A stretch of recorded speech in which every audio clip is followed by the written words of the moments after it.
በጣም ብዙ ክርስቲያኖች በጣም ብዙ ሐሰተኛ መምህራንም ትንሽ የሚያምታቱት የሚመስለኝ የብሉይ ኪዳንን መሻር እና የብሉይ ኪዳንን መጽሐፍት መሻር ልዩነት የሚያውቁ አይመስለኝም።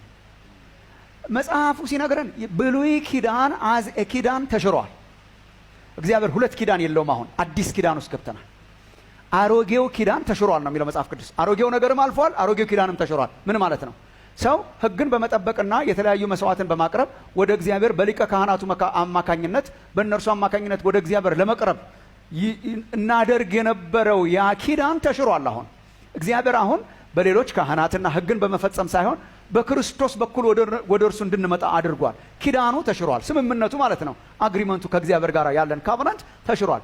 መጽሐፍቱ ግን ያልተሻሩ ናቸው። መጽሐፍቱ የዘላለም ናቸው። ምን ማለት ነው?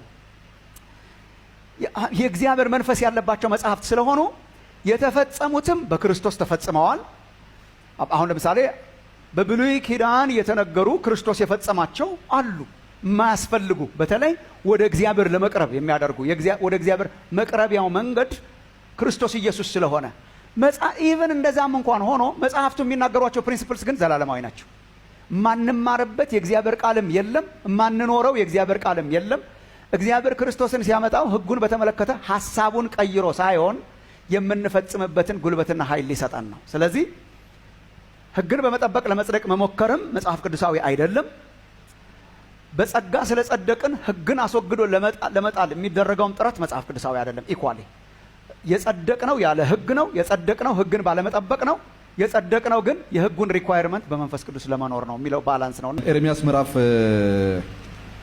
31 ቁጥር 31 ላይ ስለ አዲስ ኪዳን የተሰጠው ተስፋ ነው እና በትክክል አሁን መጨረሻ ላይ ያነሳውን በደንብ ግልጽ አድርጎ ይናገረዋል። እንደዚህ ይላል፣ እነሆ ከእስራኤል ቤትና ከይሁዳ ቤት ጋር አዲስ ቃል ኪዳን የምገባበት ወራት ይመጣል ይላል እግዚአብሔር ይላል። የአዲስ ኪዳን ተስፋ ማለት ነው።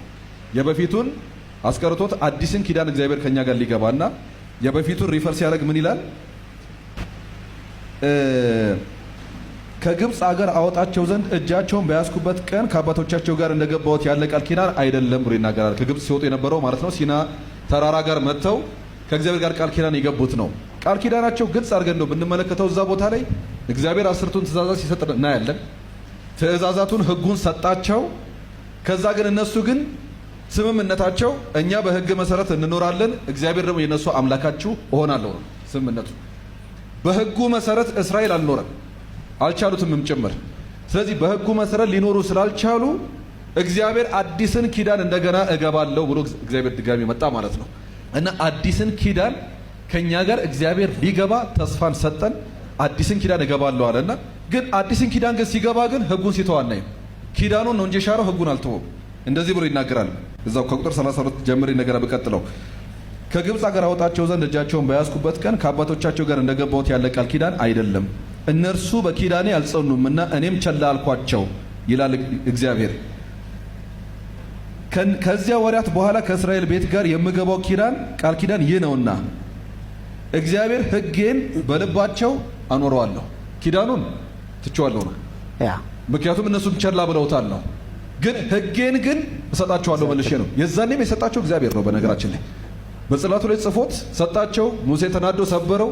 ድጋሚ እግዚአብሔር ጽላት ስራ አለውና እግዚአብሔር ራሱ በእጁ ጽፎ ነው የሰጣቸው።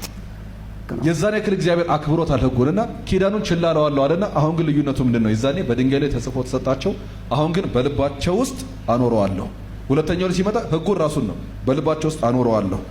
ከዛም እንደዚህ ይላል እግዚአብሔር ሕጌን በልባቸው አኖራለሁ ይልና በልባቸውም እጽፈዋለሁ። ልክ እንደ ጽላቱ ማለት ነው። በልባቸው እጽፈዋለሁ፣ እኔም አምላክ እሆናቸዋለሁ፣ እነርሱም ሕዝብ ይሆኑልኛል። የዛኔ የተበላሸው ኪዳን እንደገና ይታደሳል ነው። ሳይው የእግዚአብሔር ሐሳብ አልተቀየረም። ሕዝቡ ሊሆኑት በሕጉ ሊሄዱ እሱ ደግሞ አምላካቸው ሊሆን የእሱ ሕዝብ ሊሆኑለት ያ ነበር ቃል ኪዳኑ። አደርገዋለሁ አለ። ልዩነቱ ግን የዛኔ በድንጋይ ላይ ተጽፎ ተሰጣቸው፣ አሁንስ በልብ ውስጥ። ይሄ ከማቴዎስ 5 ጋር ቀጥታ የሚገጥም ነው ብዬ ነው የማስበው። ልክ ነው። ምክንያቱም እዛ ጋር ሲናገር ጌታ ኢየሱስ እንደዚህ ተብሎ እንደተጻፈ ታውቃላችሁ። በውጪ ተጽፎ የተሰጣቸው ነገር አለ፣ በውጪ ለማድረግ የሚታገሉት ነው። አዲስ ኪዳን ላይ ማቴዎስ ላይ ሲመጣ ግን ስለምንድን ነው የሚናገረው? አሁን በልባችሁ ውስጥ ይጻፍ ነው ቻሌንጁ። ሄዶ ያደረገው ነበረ። አሁንሳ በልቡ የማይመኝ ሰው ልብ ውስጥ ገባ ማለት ነው ሕጉ። ከውስጥ የሚወጣ ይሁን ነው እንጂ ሕጉን ቀየርኩት አላለም። አዲስን ኪዳን ከእግዚአብሔር ጋር ገብተናል።